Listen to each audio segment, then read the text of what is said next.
प्यारे विद्यार्थियों नमस्कार। स्वागत है आप सभी का आपके अपने YouTube चैनल आरपी स्टडी में। तो जो भी विद्यार्थी बीएसटीसी एग्जाम 2026 की तैयारी कर रहे हैं दोस्तों, बीएसटीसी एग्जाम 2026 की तैयारी करने वाले सभी विद्यार्थियों के लिए आज का सेशन बहुत इंपॉर्टेंट रहेगा। आज हम बीएसटीसी के लिए दोस्तों राजस्थान जीके प्लस हिंदी के मोस्ट इंपोर्टेंट क्वेश्चन देखेंगे जो कि आपका एग्जाम के लिए रामबाण सिद्ध होंगे। सारे के सारे क्वेश्चन दोस्तों बड़े इंपॉर्टेंट है, बड़े मस्ट क्वेश्चन है। तो इस क्लास को आप ध्यान से पूरा जरूर देखें और लास्ट में कमेंट करें कि इस क्लास को देखने के बाद कितने क्वेश्चन आपके सही हुए, आपकी तैयारी कैसी है। ठीक है, तो सभी का स्वागत, सभी को नमस्कार प्यारे विद्यार्थियों। फटाफट तरीके से सभी विद्यार्थी इस क्लास में जुड़ जाएंगे। क्लास आपकी स्टार्ट हो चुकी है। ठीक है, नमस्कार सभी को, राम राम, स्वागत। प्रकाश, सुरेश, रमेश, बिल्कुल। तो चलिए साथियों क्लास का शुभारंभ करते हैं। देखते हैं आज की क्लास का पहला क्वेश्चन आपसे क्या पूछा है। क्लास का पहला प्रश्न आपसे पूछा है, जयपुर का पुराना नाम क्या था। देखिए, बात करें जयपुर की पिंक सिटी की, राजस्थान की राजधानी दोस्तों, तो यहाँ पर आपको बताना है जयपुर का प्राचीन नाम था वो क्या था। लेबर नाम था, चंद्रावती, कोठी या ढूंढाड़। सभी के सभी साथी कमेंट करके बता देंगे जयपुर शहर का प्राचीन नाम क्या था। चलिए, सबके कमेंट का मुझे इंतजार रहेगा, तो फटाफट साथ साथ में कमेंट करेंगे विद्यार्थियों। बहुत बढ़िया विद्यार्थियों। तो देखिए, जयपुर की स्थापना से पहले इस क्षेत्र को ढूंढाड़ क्या कहते हैं दोस्तों, ढूंढाड़ के नाम से जाना जाता था दोस्तों।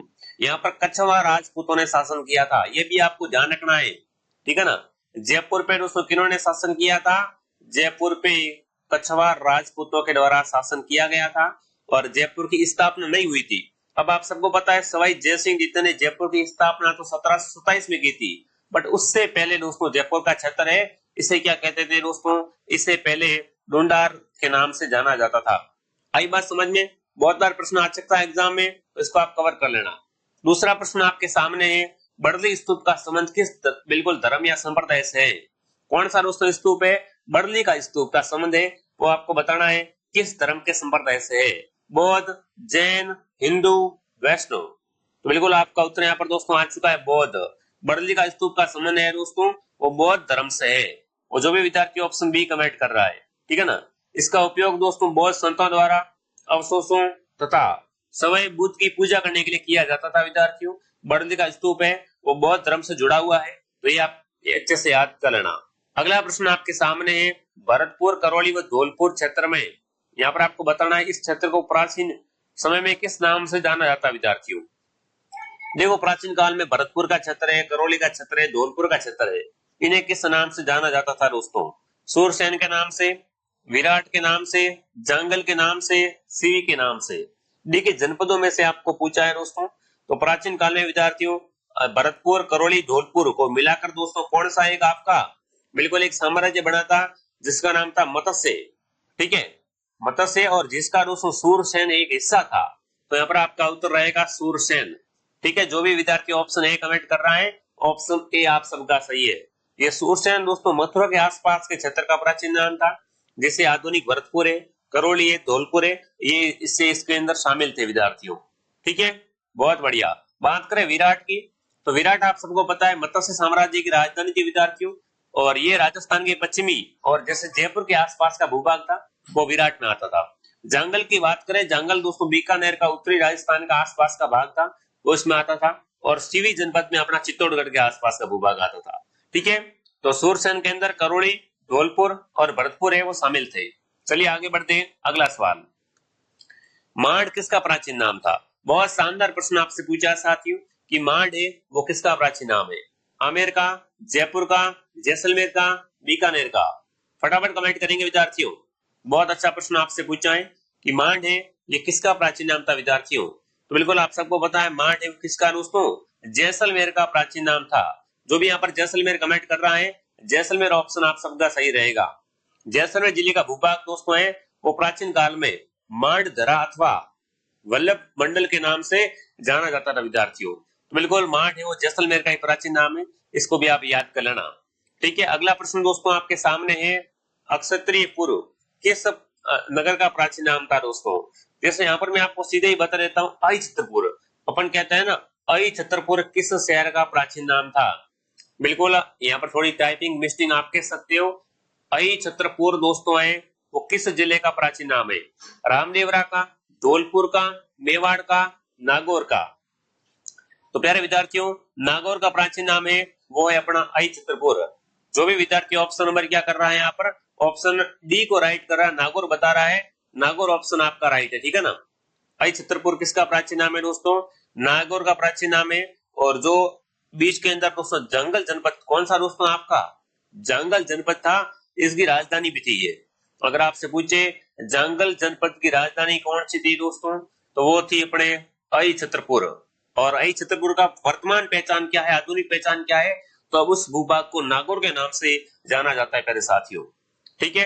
अगला, किसके साथ हुए युद्ध में परमवीर देव चंदेल को अपने दो वीर सेनानायक आला और उदड़ को गंवाने पड़े थे। देखिए दो यहाँ पर दोस्तों सेनानायक थे, आला और उदड़, ये किस युद्ध में दोस्तों है वो शहीद हुए थे, ये आपको बताना है, ठीक है। तो बिल्कुल दोस्तों युद्ध हुआ था, किसके साथ युद्ध हुआ था विद्यार्थियों, पृथ्वीराज चौहान के साथ युद्ध हुआ था, ठीक है ना। बिल्कुल राजा परमवीर देव चंदेल के महान सेनापति आला और उदल, ठीक है ना, ये दोस्तों 1182 के अंदर, कब 1182 ईस्वी में पृथ्वीराज चौहान से लड़ाई लड़ रहे थे। उस समय दोस्तों ये दो सेनानायक है वो शहीद हो गए थे। तो आपका उत्तर रहेगा पृथ्वीराज चौहान के साथ युद्ध करते हुए ये दोस्तों है वो वीर गति को प्राप्त हुए थे। अगला प्रश्न आपके सामने, तराइन का प्रथम युद्ध के बारे में क्या कथन सत्य है। देखो बात करें तराइन के प्रथम युद्ध के बारे में दोस्तों, तो तराइन का पहला युद्ध है वो 1191 के अंदर हुआ था। यहाँ पर आपको बताना है तराइन के युद्ध के बारे में सत्य कथन कौन सा है, ठीक है। तो देखिए दोस्तों, पृथ्वीराज तृतीय के हाथों मोहम्मद गोरी पराजित हुआ था, बिल्कुल राइट बात है। मोहम्मद गोरी के हाथों पृथ्वीराज तृतीय पराजित हुआ था, नहीं, यह युद्ध का निर्णय नहीं हो सका, बिल्कुल इसका युद्ध का निर्णय हुआ था, ठीक है, इनमें से कोई नहीं। तो इसका उत्तर दोस्तों ऑप्शन ए सही है कि तराइन के प्रथम युद्ध के बारे में कौन सा कथन राइट है, तो यहाँ पर राइट है पृथ्वीराज तृतीय के हाथों यहाँ पर मोहम्मद गोरी है वो पराजित हुआ था, ठीक है। अगला, तराइन का द्वितीय युद्ध किसके हाथों पृथ्वीराज तृतीय पराजित हुआ था। अब देखो यहाँ पर जो पहला युद्ध हुआ था उसके अंदर तो कौन जीतता है, उसके अंदर पृथ्वीराज तृतीय है वो जीत जाता है, मोहम्मद गोरी हार जाता है। यहाँ पर दूसरी बार जब युद्ध हुआ था तराइन का, वो कब हुआ था, वो 1 साल बाद 1192 के अंदर, ठीक है। तो इसके अंदर आपको बताना है विद्यार्थियों, पृथ्वीराज तृतीय है वो किसके हाथों से पराजित हुए थे। तो इस बार दोस्तों मोहम्मद गोरी जीत गया और पृथ्वीराज हार गए, ठीक है। पहली बार तो कौन जीता दोस्तों, पृथ्वीराज तृतीय जीते थे और मोहम्मद गोरी हारा था। जब तराइन का दूसरा युद्ध हुआ था उसके अंदर मोहम्मद गोरी जीत गया और पृथ्वीराज तृतीय है वो हार गए थे विद्यार्थियों, ठीक है। बहुत बढ़िया विद्यार्थियों, शानदार तरीके से सबका उत्तर आ रहा है। चलिए आगे बढ़ते हैं, राय पिथौरा किसे कहा जाता है, कमेंट करेंगे साथियों, राय पिथौरा के नाम से किसे जाना जाता है, पृथ्वीराज तृतीय को, गोविंद राज को, हरिराज को, या इनमें से कोई नहीं। तो पहले साथियों राय पिथौरा है ना, पृथ्वीराज तृतीय जिन्हें आमतौर पर पृथ्वीराज चौहान के नाम से भी जाना जाता है, चौहान वंश के प्रसिद्ध शासक दोस्तों थे ये, इन्हें राय पिथौरा की उपाधि के नाम से भी जाना जाता है। उन्हें दोस्तों दिल्ली के किले राय पिथौरा की स्थापना की थी, इसलिए इन्हें क्या बोलते हैं, राय पिथौरा कहते हैं। तो ऑप्शन ए आप सबका सही है, जो भी मेरे विद्यार्थी ऑप्शन ए बता रहे हैं, बहुत बढ़िया। अगला है सूफी संत ख्वाजा मोइनुद्दीन चिश्ती किसके शासनकाल में राजस्थान आए थे। ख्वाजा मोइनुद्दीन चिश्ती है दोस्तों, किसके शासनकाल में राजस्थान आए थे, ये आपको बताना है। राणा प्रताप, राणा सांगा, राणा कुंभा, पृथ्वीराज चौहान। तो प्यारे विद्यार्थियों, सूफी संत ख्वाजा मोइनुद्दीन चिश्ती है, ये 12वीं शताब्दी, कौन सी शताब्दी में आए थे साथियों, 12वीं शताब्दी में राजस्थान आए थे। और उस समय दोस्तों बात करें तो यहाँ के शासक थे वो थे पृथ्वीराज चौहान। कौन थे, Prithviraj Chauhan. Option number D आपका राइट है, ठीक है। इन्होंने विद्यार्थियों अजमेर के अंदर चिश्ती सिलसिला है इसकी शुरुआत की थी। अगला प्रश्न आपके सामने, चौहान वंश के रणथंभौर शाखा का संस्थापक कौन था। यहाँ पर आपको बताना है चौहान वंश की रणथंभौर में स्थापना किसने की थी, हरिराज ने, गोविंद राज ने, अमीर देव ने, या इनमें से कोई नहीं। तो प्यारे विद्यार्थियों गोविंद राज, जिन्होंने विद्यार्थियों रणथंभौर के चौहान वंश की स्थापना की थी। तो आपका उत्तर क्या आएगा, गोविंद राज, ऑप्शन एकदम राइट रहेगा। उन्होंने मुख्य रूप से चौहान वंश से अलग होकर रणथंभौर में अपना शासन है वो स्थापित किया था।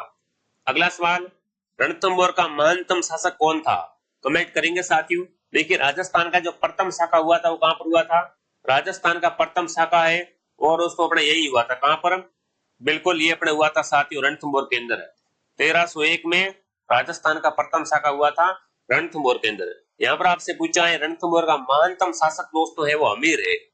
अमीर को दोस्तों क्या कहा गया है, रणथंभौर का महानतम शासक कहा गया है विद्यार्थियों। रणथंभौर के चौहान वंश में सबसे शक्तिशाली और महत्वपूर्ण शासक अमीरदेव चौहान थे विद्यार्थियों, जिन्होंने अपने शासनकाल में एक विशाल साम्राज्य स्थापित किया था और अपनी वीरता और हट के लिए बहुत प्रसिद्ध था विद्यार्थियों। अमीर अगर कोई भी ठान लेता था, हट कर लेता था दोस्तों, तो हट पे बड़ा हटका रहता था। ठीक है, तो बिल्कुल वो वीर भी था, हठी भी था, इसलिए अमीर को हठी कहा जाता है। अगला सवाल देखिए विद्यार्थियों, आगे बढ़ने से पहले जो विद्यार्थी बीएसटीसी की तैयारी कर रहे हैं, सीईटी की तैयारी कर रहे हैं दोस्तों, देखो हमारे ऐप के अंदर होली का स्पेशल ऑफर चल रहा है। जो विद्यार्थी बीएसटीसी की तैयारी करना चाहते हैं, पहली बार एग्जाम दे रहे हैं और समझ नहीं आ रहा तैयारी कैसे करें, तो प्ले स्टोर से आरपी स्टडी ऐप डाउनलोड करो। यहाँ पर बीएसटीसी का आपको संपूर्ण कोर्स मिल जाएगा, जिससे घर बैठे आप बीएसटीसी की शानदार तैयारी कर सकते हो, सीईटी की शानदार तैयारी कर सकते हो। हर क्लास के नीचे आपको टेस्ट मिल जाएंगे, हर क्लास की आपको पीडीएफ मिल जाएगी। बढ़िया तरीके से क्लासें दोस्तों करवाई जा रही है। अभी भी आप लेट नहीं हो, अभी भी आप कोर्स लेके बढ़िया तैयारी कर सकते हो। अगर पेमेंट किसी और से करना है तो नीचे देखिए हेल्पलाइन नंबर से आप क्या करें दोस्तों, कांटेक्ट करें। ठीक है, अगला अलाउद्दीन खिलजी के किस अभियान के वर्णन क्रम में सांसायिक लेखकों द्वारा जौहर व्रत का पहला विवरण मिलता है? देखिए प्रश्न को थोड़ा समझेंगे, प्रश्न क्या पूछ रहा है कि अलाउद्दीन खिलजी के किस अभियान के वर्णन में क्रम में आपको बताना है सांसायिक लेखकों द्वारा जौहर व्रत का पहला विवरण। तो बिल्कुल पहला ऑप्शन को पता है, कहां पर मिलता है, रणथंभौर के अंदर मिलता है, जो कि राजस्थान का पहला शाखा है। कब हुआ था, 1301 के अंदर हुआ था, मैंने अभी आपको बताया था विद्यार्थियों, जिसमें अमीरदेव चौहान की पत्नी रंगा देवी और उनकी अन्य 7 महिला थी दोस्तों, उन्होंने यहाँ पर क्या किया था, जौहर किया था। 1301 में दोस्तों किसने जौहर किया था, अमीरदेव की पत्नी का नाम था रंगा देवी। रानी पद्मिनी को तो सब जानते हैं, जो 1303 के अंदर चित्तौड़ में जौहर हुआ उनको तो क्या है दोस्तों, सब जानते हैं। बट 1301 का जौहर वो किसके द्वारा हुआ था, रंगा देवी के द्वारा हुआ था। ठीक है, अगला सवाल, अगला है जय सिंह सूरी के लेखक कौन थे? फटाफट कमेंट करेंगे साथियों, जय सिंह सूरी के लेखक कौन थे वो आपको बताना है। तो जय सिंह सूरी के लेखक की अगर बात करें साथियों, तो वो थे अमीर मर्दन। अमीर मद मर्दन दोस्तों है वो जय सिंह सूरी के लेखक थे। बहुत बार प्रश्न दोस्तों रचनाओं से पूछा जाता है और अक्सर विद्यार्थी इन प्रश्नों को बिल्कुल गलत कर देते हैं। ठीक है, बहुत बढ़िया साथियों। हाँ, चलिए आगे बढ़े दोस्तों, अगला प्रश्न आपके सामने। अगला प्रश्न पूछा परतियारों के मंडोर शाखा का संस्थापक कौन था? यहाँ पर आपको बताना है दोस्तों, परतियारों में मंडोर शाखा थी ना, उसकी स्थापना किसके द्वारा की गई थी? तो परतियारों के मंडोर शाखा का संस्थापक था हरिचंद्र। जो भी यहाँ पर हरिचंद्र कमेंट कर रहा है, हरिचंद्र ऑप्शन आपका राइट रहेगा। मंडोर के परतियार वंश का संस्थापक दोस्तों हरिचंद्र परतियार था, जिसने मंडोर को राजधानी भी बनाया था। ठीक है, चलिए आगे बढ़ते हैं। अगला है परतियारों में जालोर शाखा का संस्थापक कौन था? देखो यहाँ पर बात किसकी करी की मैंने, यहाँ पर बात की है मंडोर शाखा की। अब बात कर रहा हूँ परतियारों में जालोर शाखा की बात करें, तो जालोर में परतियार वंश की स्थापना की थी दोस्तों, वो किसके द्वारा की गई थी, वो अपने की गई थी, बिल्कुल ऑप्शन आ चुका है ए, नागभट्ट प्रथम के द्वारा। नागभट्ट प्रथम को दोस्तों जालोर भीनमाल उज्जैन, ठीक है ना, ये क्या है, गुर्जर परतियार वंश का वास्तविक शासक माना जाता है। इन्होंने क्या की थी दोस्तों, बिल्कुल जालोर के अंदर जो इनकी शाखा है उसकी स्थापना की थी। ठीक है, कन्नौज पर अधिपत्य स्थापित करने के लिए त्रिपक्षीय संघर्ष की पहल किसने की थी? यहाँ पर कमेंट करेंगे साथियों कि कन्नौज पर अधिपत्य स्थापित करने के लिए त्रिपक्षीय संघर्ष है, इसकी शुरुआत की थी विद्यार्थियों, वो किसने की थी? तो वो की थी परतियार नरेश वस्त्रराज ने। ठीक है, अगला परतियार वंश का सर्वश्रेष्ठ शासक माना जाता है। परतियार वंश का सबसे अच्छा सर्वश्रेष्ठ शासक अगर दोस्तों आपसे पूछ ले एग्जाम के अंदर, तो वो कौन माना जाता है? वो अपना हो जाएगा, बिल्कुल ऑप्शन आ चुका है मीर भोज। मीर भोज को दोस्तों क्या है, सबसे प्रतापी और सबसे महानतम शासक है वो प्यारे साथियों माना जाता है परतियार वंश के अंदर। ठीक है, अगला है अरबी यात्री सुलेमान ने किस परतियार शासक की सैनिक शक्ति और सुव्यवस्थित शासन प्रणाली की बड़ी प्रशंसा की थी? देखो एक अरबी यात्री था सुलेमान दोस्तों, ठीक है, एक था वैंगसांग था, वो चीनी यात्री था विद्यार्थियों, जो कि भीनमाल में आया था। एक और अपने अरबी यात्री था विद्यार्थियों सुलेमान। सुलेमान ने विद्यार्थियों आपको बताना है किस परतियार वंश की है वो शासन व्यवस्था की प्रशंसा की थी, कि इनका शासन व्यवस्था बहुत शानदार है। वो थे मीर भोज। मीर भोज की प्रशंसा दोस्तों की थी वो सुलेमान ने की थी। ठीक है, अगला है निम्नलिखित में से कौन सा परतियार शासक करमर मंजरी के रचयिता राजशेखर का शिष्य तथा सनक था? यहाँ पर आपको बताना है कि ऐसा कौन सा प्रत्याश शासक हुआ जो कपूर मंजरी के रचयिता है, राजशेखर का शिष्य है और संरक्षक है? तो वो है महेंद्रपाल प्रथम। जो भी ऑप्शन नंबर डी को राइट कर रहा है, डी ऑप्शन आपका राइट है। अगर आपको ये क्लास दोस्तों पसंद आ रही है तो क्लास को लाइक, शेयर एंड सब्सक्राइब जरूर करें। ठीक है, अगला सवाल, भेड़ की सोनाली नस्ल किन क्षेत्रों में ज्यादा पाई जाती है? देखो, भेड़ की सोनाली नस्ल दोस्तों है ये टोंक, बूंदी, कोटा और झालावाड़ के अंदर सर्वाधिक पाई जाती है। ठीक है, राजस्थान में केंद्रीय भेड़ प्रजनन केंद्र कहां पर है? बहुत बार प्रश्न आ चुका है दोस्तों, केंद्रीय भेड़ ऊन प्रजनन। ठीक है, तो ये प्यारे साथियों है वो अपने कहां पर हो जाएगा? बिल्कुल सभी के सभी विद्यार्थी कमेंट करेंगे। बहुत बढ़िया साथियों, और जिसने भी बीएसटीसी की गोल्डन टेस्ट सीरीज ज्वाइन नहीं की वो गोल्डन टेस्ट सीरीज ज्वाइन कर लो विद्यार्थियों। देखिए, केंद्रीय भेड़ और ऊन अनुसंधान संस्थान है वो मालपुरा टोंक के अंदर है। ठीक है, जो कहां पर है? अविकानगर। अविकानगर के अंदर है साथियों, अविकानगर, मालपुरा, टोंक। इतना क्या है दोस्तों आपको यहाँ पर याद कर लेना है। अगर आपसे पूछे ऊंट प्रजनन केंद्र तो वो अपने कहां पर है? वो है ऊंट प्रजनन केंद्र जोड़बीड़, बीकानेर के अंदर। ठीक है, अगला अगला प्रश्न आपके सामने आ चुका है, केंद्रीय भेड़ ऊन अनुसंधान केंद्र, तो ये मैंने बता दिया आपको कहां पर है?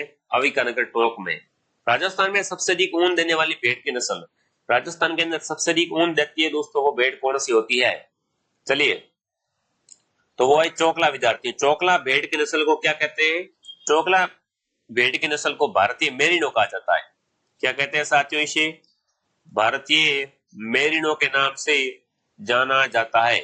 ठीक है, तो जो भी विद्यार्थी ऑप्शन ए को सही कर रहा है, ऑप्शन ए आपका राइट है। राजस्थान में भेड़ ऊन शिक्षण संस्थान कहां पर है? भेड़ ऊन शिक्षण संस्थान की दोस्तों बात करें, ठीक है ना, तो आपसे कंटिन्यू क्लास आ रही तो सारी क्लास आपको यहाँ पर ज्वाइन करनी है। और भेड़ ऊन शिक्षण संस्थान दोस्तों जयपुर के अंदर है। ठीक है, ये शिक्षण संस्थान की बात पूछे, ये दोस्तों क्या है? ये अपना जयपुर के अंदर हो जाएगा। राजस्थान की ऊन नगरी है वो अपने बीकानेर है। ठीक है, और अगर आपसे पूछे भेड़ प्रशिक्षण संस्थान, ठीक है ना, या फिर केंद्रीय भेड़ संस्थान अनुसंधान कहां पर है, तो वो आप सबको बताया मालपुरा टोंक के अंदर है।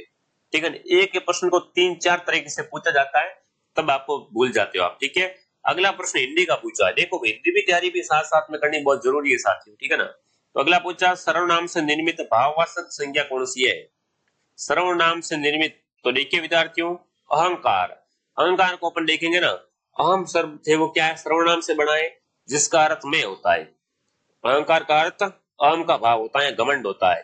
तो जो भी विद्यार्थी ऑप्शन नंबर सी को सही कर रहा है, सी ऑप्शन आपका सही है। कौन सा शब्द जातिवाचक संज्ञा का है? कमेंट करेंगे साथियों, संज्ञा तो सबने पढ़ी होगी। जातिवाचक संज्ञा, हिमालय, गंगा, पवित्रता, नदी। तो नदी शब्द क्या है दोस्तों? यहाँ पर जातिवाचक संज्ञा का उदाहरण है। ठीक है ना, नदी शब्द जातिवाचक है क्योंकि ये नदियां है ना संपूर्ण जातीय वर्ग का बोध करवाती है, जैसे गंगा, यमुना, नील। ठीक है, ये सब नदियां इसके अंदर आती है। ठीक है, बहुत बढ़िया। हिमालय और गंगा है वो व्यक्तिवाचक है क्योंकि विशिष्टता है, और पवित्रता है वो ये क्या है दोस्तों? भाववाचक है। ठीक है, अगला सवाल है, निम्न में से किस वाक्य में संबंधवाचक सर्वनाम का प्रयोग नहीं हुआ है? संबंधवाचक सर्वनाम का प्रयोग किसके अंदर नहीं हुआ है साथियों? देखिए, आज जो न करो सो थोड़ा है ना, जितना गुड़ डालोगे उतना मीठा होगा, तुम अपनी पुस्तक पढ़ो, जैसी करनी वैसी भरनी। तो इसके अंदर दोस्तों संबंधवाचक है वो ऑप्शन सी के अंदर नहीं है, तुम अपनी पुस्तक पढ़ो। ठीक है ना, तुम मध्यम पुरुष है और अपनी है वो निजवाचक है। ठीक है, तो यहाँ पर संबंधवाचक सर्वनाम का बोध है वो नहीं हुआ है साथियों। अगला प्रश्न आपके सामने, वह घर पहुंच गया, वाक्य में पहुंच गया निम्नलिखित में से किस क्रिया का उदाहरण है? वह घर पहुंच गया, इसके अंदर पहुंच गया है वो किस क्रिया का उदाहरण है? परिणार्थक क्रिया है, पूर्वकालिक, द्विकर्मक, संयुक्त क्रिया। तो बिल्कुल प्यारे विद्यार्थियों, स्पष्टीकरण अगर थोड़ा सा करें, वह घर पहुंच गया वाक्यांश में दोस्तों देखें तो संयुक्त क्रिया है। ठीक है ना, संयुक्त क्रिया में दो या दो से अधिक क्रियाएं साथ मिलकर एक क्रिया या विचार को व्यक्त करती है। ठीक है, इस मामले में पहुंचा मुख्य रूप से क्या है? क्रिया है, और गया क्या है दोस्तों? यहाँ पर सहायक क्रिया है। तो क्या हो जाएगी? संयुक्त क्रिया हो जाएगी। जो भी ऑप्शन नंबर डी को राइट कर रहा है, डी सही है। निम्नलिखित में से देशज शब्द कौन सा है? कमेंट करेंगे साथियों। देशज शब्द है, देखिए, ओखली, टोटका, टेटुआ और किवाड़। तो बिल्कुल यहाँ पर टोटका शब्द कैसा है दोस्तों? टोटका शब्द देशज शब्द है, ठीक है ना। देशज शब्द वे होते हैं जो भारत के भीतर विभिन्न क्षेत्रीय भाषाओं या बोलियों से उत्पन्न हुए होते हैं। संस्कृत या अन्य विदेशी भाषाओं से उत्पन्न है, वो हिंदी में अपनाए गए होते हैं। तो टोटका शब्द कैसा है दोस्तों, ग्रामीण बोली में अंधविश्वास या घरेलू उपचार के लिए इसको इस्तेमाल करते हैं अपन, कि टोटका वगैरह करो, ठीक है। देशज शब्द है। किस शब्द का संधि विशेष सही नहीं है दोस्तों, फटाफट कमेंट करेंगे। किसके अंदर संधि विशेष है वो सही से नहीं किया गया है, तो बिल्कुल आपका उत्तर यहाँ पर तत्उपरांत। तत्उपरांत जो दोस्तों है तदुपरांत है, इसका संधि विशेष यहाँ पर सही से नहीं किया गया है विद्यार्थियों, ठीक है। जो भी ऑप्शन है कमेंट कर रहा है ये सही है। बाकी देखो बी के अंदर बिल्कुल सही है संधि विशेष है, सी के अंदर भी सही है, डी के अंदर भी सही है, ठीक है। विशेषण की उत्तमावस्था का प्रयोग किस वाक्य में हुआ है, विशेषण की कौन सी अवस्था, उत्तमावस्था। उत्तमावस्था का प्रयोग है, देखिए ये बहुत सुंदर चित्र है। मेरा घर उसके घर से छोटा है, उससे सर्वाधिक अंक प्राप्त हुए, मोहन की अपेक्षा सोन होशियार है। तो यहाँ पर दोस्तों है विशेषण उत्तम अवस्था का प्रयोग हुआ है, उसे सर्वाधिक अंक प्राप्त हुए इसके अंदर दोस्तों, ठीक है ना। हाँ देखिए विशेषण की उत्तम अवस्था का प्रयोग तब किया जाता है जब किसी वस्तु या दूसरे व्यक्ति को उच्च श्रेष्ठ बताते हैं ना, ये उससे अच्छा है, इसको सर्वाधिक अंक, मतलब तो यहाँ पर क्या है उससे मतलब उससे क्या मिला है दोस्तों, श्रेष्ठ बताया जा रहा है। तो यहाँ पर कौन सी हो जाएगी, उत्तम अवस्था हो जाएगी। किसमें उपसर्ग नहीं लगा हुआ है, अधिशासी, प्रशंसा, विनाश, प्रत्याशा। कमेंट करेंगे इसमें से किसमें दोस्तों उपसर्ग है वो नहीं लगा हुआ है। तो उपसर्ग दोस्तों नहीं है प्रशंसा में। प्रशंसा शब्द में यहाँ पर क्या है, कोई भी उपसर्ग नहीं लगा हुआ है साथियों, ठीक है। किस शब्द में ई प्रत्यय का प्रयोग नहीं हुआ है, दानी, सिलाई, धनी और मानी। फटाफट कमेंट करेंगे निम्न में से किस शब्द में ई प्रत्यय का प्रयोग नहीं हुआ है। तो सिलाई के अंदर दोस्तों है वो ई प्रत्यय नहीं है। बाकी दानी में दान मूल शब्द है, ई प्रत्यय है। धनी में धन मूल शब्द ई प्रत्यय है। मानी में मान मूल शब्द है और ई प्रत्यय है। बट सिलाई के अंदर दोस्तों आई प्रत्यय है, ठीक है ना, ई प्रत्यय नहीं है। सिलाई, सिलाई के अंदर क्या है दोस्तों, आई प्रत्यय है, ई प्रत्यय का प्रयोग नहीं हुआ है, ठीक है। मोर का पर्यायवाची नहीं है, सारंग, मयूर, केकी और केसरी। कमेंट करेंगे इनमें से मोर का पर्यायवाची कौन सा नहीं होता है दोस्तों। तो मोर का पर्यायवाची केसरी नहीं होता, केसरी का होता है सिंह, शेर, ठीक है ना, शेर, सिंह, ये सब होता है। तो डी ऑप्शन आप सबका सही है, ठीक है। अगला सवाल आपके सामने, सही विलोम शब्द नहीं है, आहाद विषाद, आहान पलायन, अतुल्य तुल्य, दर्शे अदर्शे। इनमें से बताओ सही विलोम शब्द कौन सा नहीं है। देखो आपस में विपरीत होने चाहिए, उल्टे होने चाहिए। तो आहान का पलायन नहीं होता है साथियों, ठीक है ना। यहाँ पर क्या रहेगा उत्तर, ऑप्शन बी आप सबका राइट रहेगा। आहान का जो दोस्तों होता है ना, आहान, ठीक है ना। तो आहान का दोस्तों अगर बात करें तो इसका सही विलोम शब्द होता है, वो होता है निकलना, विसर्जन करना, ठीक है। और पलायन का होता है, वो होता है भाग जाना, बच निकलना, ठीक है। तो ये आपस में विलोम शब्द नहीं है साथियों। अगला है किस विकल्प में दिए गए वाक्यांश के लिए एक शब्द है वो गलत है। देखिए माता पिता की संतति से प्रेम, वात्सल्य, अनायास प्रयास, अनायास प्रसन्न होने वाला, आशुतोष, अतिथि की सेवा करने वाला, अभ्यागत, समय पर जिसकी बुद्धि ठीक कार्य करे, है ना, प्रत्युन्नति। तो यहाँ पर आपको बताना है कि कौन सा एक शब्द है वो सही नहीं है। वाक्यांश के लिए एक शब्द दिए हुए उनमें से सही दोस्तों है वो है अतिथियों की सेवा करने वाला, ठीक है। अतिथि की सेवा करने वाले को दोस्तों क्या बोलते हैं, उसे अतिथि सेवी या मेजबान कहा जाता है। क्या कहते हैं, मेजबान कहा जाता है। ध्यान रखना विद्यार्थियों, मेजबान कहा जाता है, न कि अभ्यागत कहते हैं, ठीक है ना। हाँ बहुत बढ़िया विद्यार्थियों। चलिए आगे बढ़ते हैं, अशुद्ध शब्द का चयन कीजिए। यहाँ पर आपको बताना है अशुद्ध शब्द कौन सा है। देखो अशुद्ध शब्द की बात करें विद्यार्थियों तो वो यहाँ पर है वाल्मीकि। वाल्मीकि शब्द क्या है दोस्तों, एकदम अशुद्ध है। वाल्मीकि अगर आप शुद्ध रूप देखना चाहते हो तो वाल्मीकि में की मात्रा है वो यहाँ पर क्या है, गलत है, बाकी सब राइट है। देखो वा, आधा, ल, मी और की, इस तरीके से वाल्मीकि नाम है वो लिखा जाता है, ठीक है। अगला शुद्ध वाक्य नहीं है, इनमें से बताना है कौन सा वाक्य दोस्तों है वो यहाँ पर शुद्ध नहीं है। इसी बहाने हमें दर्शन हो गए, हमारा आपका ये मत ग्रह योग्य है, यानी ग्रहण करने योग्य है। उपस्थित लोगों ने संकल्प लिया, अश्वमेध का घोड़ा पकड़ा गया। तो ये बिल्कुल आपका दोस्तों ऑप्शन बी है वो क्या है, यहाँ पर शुद्ध नहीं है, ठीक है। बहुत बढ़िया। अगला प्रश्न आपके सामने प्यारे साथियों पूछा है, हमने एक शेर देखा, वाक्य में काल का चयन कीजिए। हमने क्या देखा, एक शेर देखा दोस्तों। तो बताओ वाक्य में कौन सा काल है। जिसने भी क्लास को लाइक एंड सब्सक्राइब नहीं किया है, क्लास को लाइक एंड सब्सक्राइब जरूर करें विद्यार्थियों। हमने एक शेर देखा, इसके अंदर सामान्य भूतकाल है। कौन सा काल है, सामान्य भूतकाल। मुहावरे के भावार्थ की दृष्टि से कौन सा सही नहीं है। बाल की खाल निकालना, बहुत परिश्रम करना, कलेजा ठंडा होना, शांति या संतोष प्राप्त होना, कमर कसना, अच्छी तरह से तैयार होना, फटे हाल होना, बहुत गरीब होना। तो कमेंट करेंगे यहाँ पर कौन सा उत्तर आप सबका सही है दोस्तों, कौन सा मुहावरा सही नहीं है दोस्तों। तो पहला ही मुहावरा सही नहीं है विद्यार्थियों। बाल की खाल निकालने का अर्थ क्या होता है, अनावश्यक सूक्ष्म विश्लेषण करना, ठीक है ना। हाँ, जो अपने काम की चीज है ही नहीं उससे क्या करना, उसका सूक्ष्म विवरण लेना। तो बिल्कुल आपका राइट है।